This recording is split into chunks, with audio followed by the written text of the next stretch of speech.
I asked Mr. Klein, what are your thoughts about President Trump's remarks regarding the Charlottesville demonstration, where he's quoted saying, "You also had some very fine people on both sides"?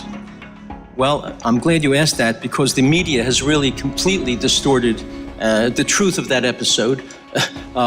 What he meant, and he said so when he said it, is that they're fine people who want to get rid of Robert E. Lee's statue, and they're fine people who are not haters, who believe for historical reasons they want to keep that statue. And he made that clear. And then in the same breath, Mr. Gomer, in the same breath, President Trump said, quote, I'm not talking about the neo-Nazis and the white nationalists, because they should be condemned totally. And I'm not talking about the neo-Nazis and the white nationalists, because they should be condemned totally.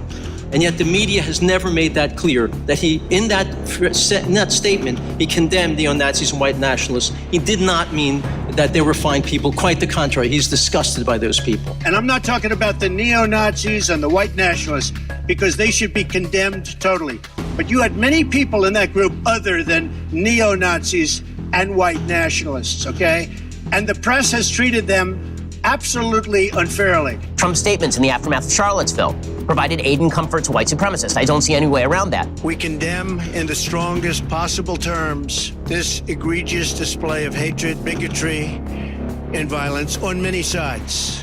On many sides. Trump's statements in the aftermath of Charlottesville provided aid and comfort to white supremacists. He didn't say there were good Nazis and he said there were good people on both sides on the Friday night. You take a look the night before, many of those people were there to protest the taking down of the statue of Robert E. Lee. So I noticed that Stonewall Jackson's coming down. I wonder, is it George Washington next week? And is it Thomas Jefferson the week after? You had a group on one side that was bad, and you had a group on the other side that was also very violent. Do you think he was saying that there were good Nazis? Do you believe he believes I think he was saying there were good Nazis? people who were marching, not good Nazis. I think what he was saying is that there were good people who were marching with the Nazis. So here's my Talmudic proof that he didn't say that. Okay. Because he doesn't believe there's good Antifa.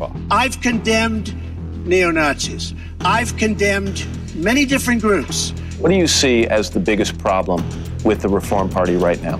Well, you've got David Duke just joined, a bigot, a racist, a problem. I mean, this is not exactly the people you want in your party. How do you feel about the David Duke quasi-endorsement? I don't know the answer to the first, who knows why, but I don't need his endorsement. I certainly wouldn't want his endorsement. I don't need anybody's endorsement.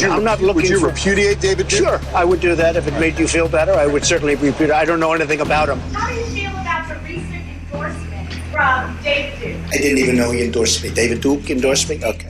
All right. I disavow, okay? Will you unequivocally condemn David Duke and say that you don't want his vote or that of other white supremacists in this election? Well, just so you understand, I don't know anything about David Duke, okay? I don't know anything about what you're even talking about with white supremacy or white supremacists. 3 times in this interview, I don't know who David Duke is, and you refuse to disavow or distance yourself from him. Now, a lot of people are scratching their heads over that because, number one, you disavowed David Duke 2 days prior. I disavow, okay? Why not disavow David Duke, disavow the KKK? What's going on? Well, I know who he is, but I never met David Duke. And the question was asked about David Duke and various groups, and I don't know who the groups are. David Duke and the Ku Klux Klan here, and you said, honestly, I don't know David Duke. I'm sitting in a house in Florida with a very bad earpiece that they gave me, and you could hardly hear what he was saying. But what I heard was various groups, and I don't mind disavowing anybody, and I disavowed David Duke, and I disavowed him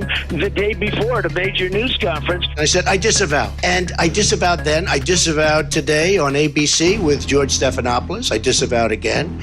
I mean, how many times are you supposed to disavow? But I disavow, and hopefully it's the final time I have to do it. How many times do I have to reject? I've rejected David Duke. I've rejected the KKK, the Ku Klux Klan. From the time I'm 5 years old, I rejected them. From his unwillingness to condemn David Duke on CNN. David Duke is saying to his supporters and followers, vote for Donald Trump. White supremacists are saying, vote. Do you want those votes? No, I don't want them, and I don't want him to say it. I can't help if he says it. What do you think of white supremacists, by the way? I don't like any group of hate. Hate groups are not for me.